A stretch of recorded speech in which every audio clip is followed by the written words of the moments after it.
My name is Danica, and today I have my Dewey's 24-hour readathon wrap-up. The readathon started at 5 a.m. for me, so I tried to go to sleep early to wake up at 5, but I didn't manage to sleep until a lot later than I was expecting. So I did wake up at 5, but with not a lot of sleep to begin with. I started with Practical Magic by Alice Hoffman.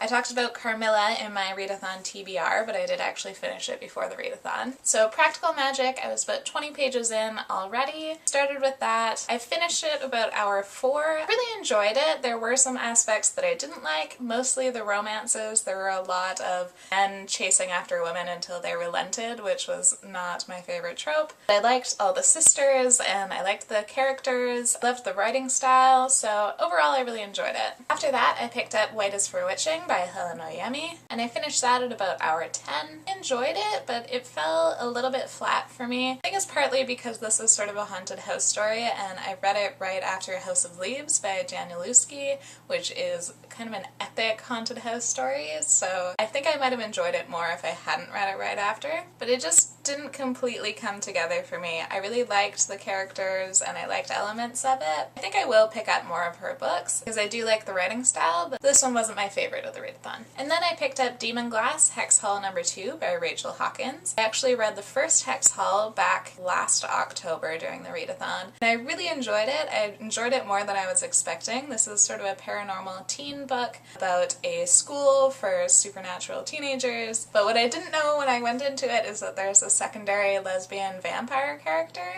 who I loved in the first book, and she's also a big part of this book, and I enjoyed that relationship between Sophie, the main character, and her best friend Jenna so much. Plus I find Rachel Hawkins really funny. Her humor really works for me. So overall, I really enjoyed this one. I'm definitely going to continue with the series. I finished this at about hour 14. So throughout the readathon, by the way, I was taking breaks. I was taking kind of 20-minute breaks to do cheers for other readers, to go get food. I wasn't reading the entire time, but I didn't actually spend an hour that I didn't read.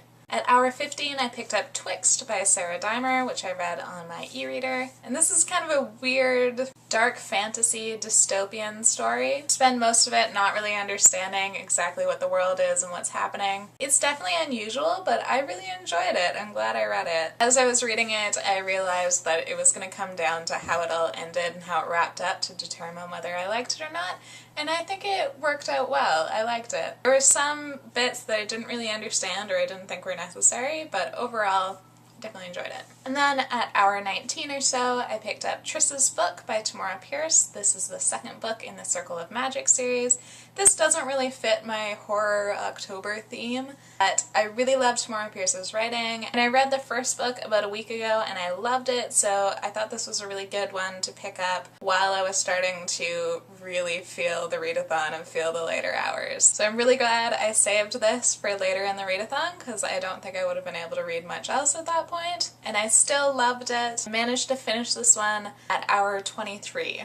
So since I finished that last book that I had actually planned to complete during the readathon, I was really tempted to just go to sleep at hour 23. It was 4 a.m., I was exhausted, but I figured I got that close, I had to finish the full 24 hours. So for the very last hour, I picked up The Circle by Sarah B. Elfgren and Matt Strandberg. This is a teen Swedish horror book I believe has some queer characters. So I managed to push through for the very last hour of the readathon, and I ended up reading like 78 pages in that hour, and I think it was because it was the longest hour in the world. I wanted to sleep so badly.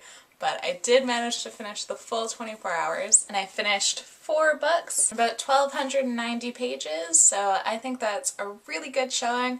I think next time I'm not going to do the full 24 hours because I went to sleep at 5 a.m. I ended up waking up at like 3 in the afternoon the next day. My sleep schedule is going to be weird for a while, and I was sort of miserable after getting that little sleep the night before and then staying up 24 hours. I really enjoyed the readathon, but it definitely hit me the next day. So I think next readathon I'll probably just do like 18 hours. I'll just wake up early and go to sleep late, but not stay up the entire 24 hours. So let me know if you did the 24-hour readathon or if you're planning on doing it. If you have a wrap-up video, feel free to link it down below and I'll definitely check it out. And thank you for watching.